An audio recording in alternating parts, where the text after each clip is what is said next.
Hello दोस्तों, आप सभी का स्वागत है लर्न विद रजनीश पाटी के यूट्यूब चैनल में।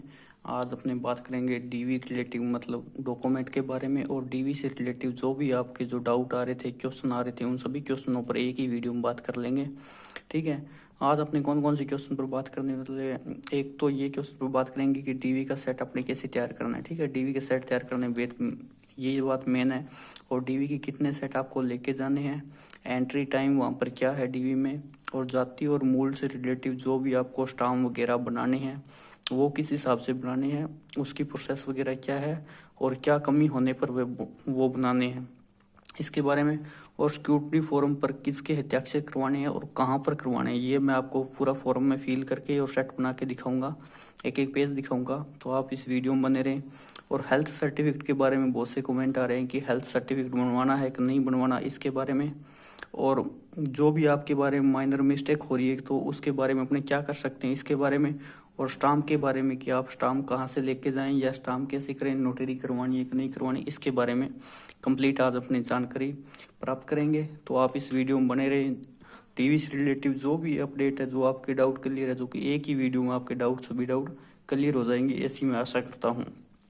तो सबसे पहले अपनी बात करते हैं कि अपने को सेट कैसे तैयार करना है।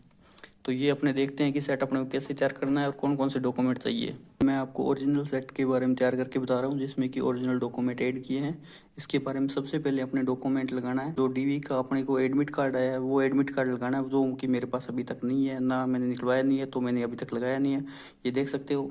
और उसके बाद में लगाना है अपनी एप्लीकेशन फॉर्म, जो अपने फॉर्म फिल करते समय, जो फर्स्ट में फिल करते समय फॉर्म भरा था, वो 2 पेज का फॉर्म लगाना है। ठीक है।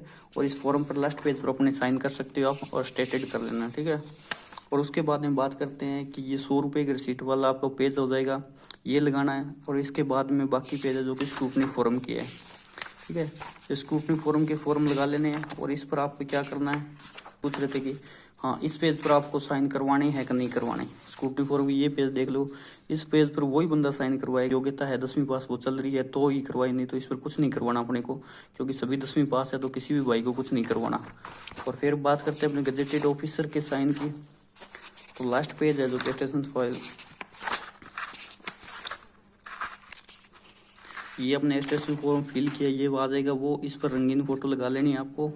और बाकी फिल किया हुआ है। और इस पर लास्ट पे, यहाँ पर लास्ट पेज पर अधिकारी के स्कूल के साइन करवाने हैं, जो भी टीचर वगैरह है, या फिर फर्स्ट ग्रेड टीचर है, या फिर कोई भी राजपत्रित अधिकारी है, उसके साइन करवाने हैं। ठीक है। तो ये आपको स्क्रूटनी फॉर्म पर साइन करवा के ये तैयार हो जाएगा। और इसके बाद में आपको कौन कौन से डॉक्यूमेंट और सेट करने हैं, तो इसके बारे में आपको बता देता हूँ। तो सबसे पहले हमने 10वीं की मार्कशीट लगाएंगे, और 10वीं की मार्कशीट में डीओबी काउंट होनी चाहिए, वो 10वीं की मार्कशीट लगाएंगे, नहीं तो अपने को अलग से जन्म प्रमाण पत्र भी लगाना पड़ सकता है। और उसके बाद में अपने को 12th की मार्कशीट जो कि आपको लगाओगे, और ग्रेजुएशन आपने कर रखी है तो ग्रेजुएशन की मार्कशीट लगा सकते हो। और उनके बाद में डॉक्यूमेंट की बात करते हैं। तो जब मूल निवास पत्र, मूल निवास की बात है कि मूल निवास 10 साल से ज़्यादा पुराना नहीं होना चाहिए। अगर 10 साल से ज़्यादा किसी भी भाई का बना हुआ है तो अगर उसके पास टाइम है तो वो नया बना ले, नहीं तो फिर वो 50 रुपये का स्टाम्प लेके एफिडेविट बना के वो देना पड़ेगा। 10 साल से पुराना मूल निवास मान्य नहीं है। ठीक है। मूल निवास के बाद में अपने बात करते हैं जाति प्रमाण पत्र की। तो जाति प्रमाण पत्र के बारे में ये है कि ओबीसी वालों को, एससी एसटी और जनजाति वालों की तो चल जाता है। ठीक है। एससी एसटी और टीएसपी एरिया वालों को चल जाएगी, इनको कोई प्रॉब्लम नहीं आएगी। और बाकी भाई है जो ओबीसी वाले या फिर जनरल ओबीसी वाले, तो उनको एक साल से पुराना जाति प्रमाण पत्र नहीं होगा। उनको एक फॉर्मेट आया हुआ है, उस फॉर्मेट पर टाइप करवा के आप नोटरी करा के तो वो जमा करवाना होगा। ठीक है। तो ये जाति प्रमाण पत्र आ गया।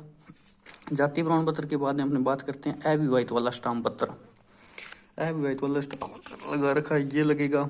ठीक है। उसके बाद संतान संबंधी घोषणा पत्र है, ये संतान संबंधी घोषणा पत्र वाला ओरिजिनल वाला सेट है, जो ओरिजिनल स्टाम्प लगेगा। और इसकी फोटोकॉपी भी करवा लेनी इन सभी की, इनके बारे में मैं बताऊंगा।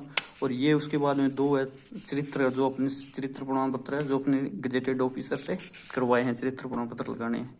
ये फिर अपनी लास्ट शैक्षणिक योग्यता का चरित्र प्रमाण पत्र आ जाएगा, जो कि अपने को लगाना है। और वचन संबंधी है, जो कि धूम्रपान रिलेटिव है, तो ये आ गया, ये धूम्रपान संबंधी वाला लगाना है। और इसके बाद सामान्य घोषणा पत्र का स्टाम्प बनवाया है, सेकंड स्टाम्प, तो ये सामान्य घोषणा पत्र वाला स्टाम्प हो जाएगा, जिसके कि 2 पेज हैं, और ये आपको लगाना है। ठीक है। ये उसके बाद में आप हस्ताक्षर नमूने वाला आ जाएगा, जो कि हस्ताक्षर नमूना आपको ये लेके जाना, लिखा हुआ लगाना है, और वहाँ पर भी आपसे ये हस्ताक्षर नमूना फिल करवाएंगे वो अपने सामने। ठीक है। और इसके बाद में बात करते हैं सामान्य संविधान संबंधी शपथ है उसके बारे में। तो ये शपथ है, इसके बारे में स्टेटेड करवाना है कि नहीं करवाना, बहुत से भाइयों के ऐसे यार है, लेकिन इस मान्य कागज पर है, मैंने करवा लिया।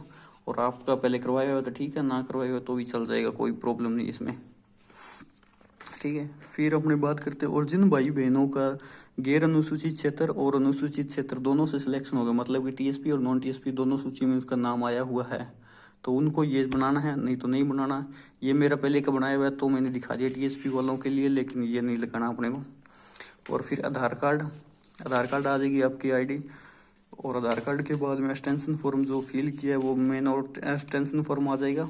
और इसके अलावा आपको 3 या 4 साथ में फोटोकॉपी और लेके जानी है। 3-4 अपनी पर्सनल पासपोर्ट साइज फोटो लेके जानी है जो आपने फिल की है। और बात करते हैं अपनी फोटोकॉपी की, ये आपको मैंने एक ओरिजिनल सेट बताया है, और इसके अलावा आपको इन सभी की 1-2 फोटोकॉपी लेके जानी है। और जब भी आप 12th की मार्कशीट की फोटोकॉपी निकलवाओ, तो मार्कशीट की फोटोकॉपी के बारे में मैं आपको बता देता हूँ। मार्कशीट की फोटोकॉपी आगे से और पीछे से दोनों साइड की फोटोकॉपी निकलवानी है। ठीक है। और अपने स्टाम्प की बात करते हैं। स्टाम्प की आप जब भी फोटो निकालो, और एक फोटोकॉपी मैं आपको बता देता हूँ कि आपको कौन सी करवानी। स्टाम्प की आप फोटोकॉपी करवाओ तो फोटोकॉपी स्टाम्प की फोटोकॉपी आगे से और पीछे से दोनों साइड से आपको फोटोकॉपी करवानी है। ठीक है। और बाकी आपको नॉर्मल फोटोकॉपी करा के लेके जानी है, और सभी फोटोकॉपी के 2-2 सेट लेके जाएं, कोई प्रॉब्लम नहीं है। जो कोई फोटोकॉपी बच जाएगी तो अपने काम आ जाएगी। और बहुत से भाइयों की ये कमेंट आ रहे थे कि भी हाँ, ग्रेजुएशन के साथ में अपने मार्कशीटों की फोटोकॉपी लगाएं कि नहीं, तो मैं आपको यही बोलना चाहता हूँ कि मार्कशीट की अपनी फोटोकॉपी करा के साथ में लेके जाएं। अगर वो वहाँ पर बोले लगाना है तो लगा दीजिए, नहीं तो मत लगाइए, क्योंकि हर रोजाना उनके अलग अलग रूल है, अलग अलग नियम चेंज होते हैं, तो अलग अलग का टाइप से करते हैं। ठीक है।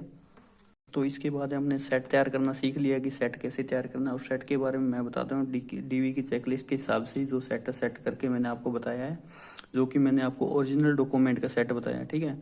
और इससे इसी प्रकार आपको हर मतलब डॉक्यूमेंट की 2-2 फोटोकॉपी लेके जानी है, और दूसरा सेकंड सेट भी इसी प्रकार टाइप करता है। ये ओरिजिनल वाला हो गया, और एक सेट आपको और तैयार करना है, जिसमें आपको ओरिजिनल मेन डॉक्यूमेंट 4 ही है। मेन डॉक्यूमेंट 4 ही चेक करते हैं, 10वीं हो गया, 12वीं हो गया, और जाति हो गया, और मूल हो गया। ये 4 डॉक्यूमेंट है जो कि आपके क्रॉस चेक हो गए। उसके अलावा आपके कोई भी डॉक्यूमेंट ज़्यादा इतनी गौर से नहीं चेक करेंगे। वहाँ पर आप जितना ज़्यादा घबराओगे उतना ही वो ज़्यादा आपको एफिडेविट का बोलेंगे और बोलेंगे, तो फिर उसमें ज़्यादा घबराने की जरूरत नहीं है। ये डॉक्यूमेंट आपके पास कंप्लीट है ना, छोटी छोटी चीज़ों पर डरने की लोड आपको। ठीक है। तो आपको 2 सेट तैयार करना है। और एंट्री की बात करते हैं कि एंट्री टाइम वहाँ पर आपको 6 बजे लिखा हुआ है, तो 6 बजे के बाद में आप वहाँ पर 4:30 5:30 तक जब तक डीवी चलती है तो आप कितने बजे ही एंट्री ले सकते हैं। ठीक है। तो ज़्यादा जल्दी भी जाने की लोड़ नहीं है, और जो भाई अपनी सुविधा अनुसार जा सकता है, नाश्ता पानी करके जाए। वहाँ पर टाइम भी लग जाता है, अगर किसी के डॉक्यूमेंट पूरे नहीं है तो उसको 2 घंटे भी लग सकते हैं, 3 घंटे भी लग सकते हैं। और नोटरी करवाने के लिए बाहर मतलब की तहसील में 4 से 5 किलोमीटर जो दूर है वहीं पे जाना पड़ सकता है। और फिर कभी कभार बाहर भी मिल जाता है, जो स्टाम्प वाला बिठा रखा है उसके पास भी हो जाती है, तो टाइम लग सकता है, आपको चक्कर लगाने पड़ सकते हैं। तो जितना जल्दी हो सके आप 8 से 9 बजे के बीच में वहाँ पर एंट्री ले लें और अपनी डीवी करवा लें। डॉक्यूमेंट जो आपको बताया इसी प्रकार सेट करके जाएं, कुल मिला के आपका सारा सही होगा। और जाति और मूल के बारे में बता ही दिया। जाति प्रमाण पत्र ओबीसी वालों को 1 साल पुराना नहीं होना चाहिए, और मूल निवास है जो कि 10 साल से पुराना किसी का भी नहीं होना चाहिए। 10 साल से ज़्यादा किसी का पुराना है तो वो मतलब ओबीसी वालों का और एमबीसी मतलब जनरल वालों का, और किसी का 10 साल से ज़्यादा पुराना है तो एफिडेविट बनवा ले, या तो 50 रुपये का स्टाम्प लेके या फिर नया बनवा के ले जाएं। ठीक है। स्क्रूटनी फॉर्म पर हस्ताक्षर बता ही दिया आपको, लास्ट पेज पर करवाने ओनली ऑन जो भी किसके से जो 2 सेट बताए हैं जो कि ऑनलाइन प्रिंट निकल रहा है अपने, उसके लास्ट साइन पर आपको हस्ताक्षर करवाने हैं। फर्स्ट ग्रेड अधिकारी के या राजपत्रित अधिकारी के साइन करवाने हैं। हेल्थ सर्टिफिकेट अपने को नहीं लेके जाना, अभी तक कोई हेल्थ सर्टिफिकेट नहीं है। हेल्थ सर्टिफिकेट तब लगेगा जब 1 गुना का रिजल्ट आ जाएगा, उसके बाद में अपने को हेल्थ सर्टिफिकेट लेके जाना है जब मेडिकल होगा उस टाइम। और कोई भी आपकी अदर मिस्टेक हुई है तो थोड़ी सी भी, अगर आपके नॉर्मल आपको लगता है कि हाँ ये प्रॉब्लम कर सकती है वहाँ पर, और उनको आपने बोल दिया कि हाँ मेरी ये मिस्टेक है, तो वो आपको मना नहीं करेंगे। वो आपको डायरेक्ट यही बोलेंगे कि आप 50 रुपये का स्टाम्प लेके एफिडेविट पर लिखवा लो ये चीज़। तो इससे अच्छा है कि ये आप 50 रुपये का खाली स्टाम है यहाँ से लेके जाए, यहाँ पर आपको 70 रुपये में प्रोवाइड हो जाएगा। और वो अगर वहाँ पर जाके अगर आप लेने की कोशिश करोगे तो आपको टाइम की बर्बादी भी होगी, और वहाँ पर अगर आप स्टाम लेने की कोशिश करोगे तो 250-300 में आपको स्टाम मिलेगा। ठीक है, तो स्टाम में आपको यही बताना चाहता हूँ, स्टाम अपने साथ 50 रुपये का लेके ही जाए, काम आ जाए तो वहाँ पर अच्छा है, नहीं तो अपने साथ वापस घर पे लेके आ सकते हो, आप अपने साथ संभाल के रख सकते हो। तो और कोई आपको जानकारी रिलेटिव इसके बारे में, कोई भी जेल रिलेटिव कोई जानकारी चाहिए तो आप कमेंट कर सकते हो, कोई डाउट है तो। लेकिन मेरे हिसाब से जो मैंने 4 दिनों में कमेंट देखे हैं सभी भाई बहनों के यही कमेंट थे, जो कि मैंने सभी ले लिए, कॉमन कमेंट थे, इसी के बारे में सभी बातचीत चल रही थी। तो यही है, तो जल्दी इसके बारे में कोई भी relative results, relative save rank या फिर कट ऑफ ये कोई भी है तो आप अपने चैनल को सब्सक्राइब करके जुड़ सकते हो। जेल प्रेस रिलेटिव सबसे पहले आपको सूचना यहीं पे मिलेगी, कब रिजल्ट आएगा इनके बारे में।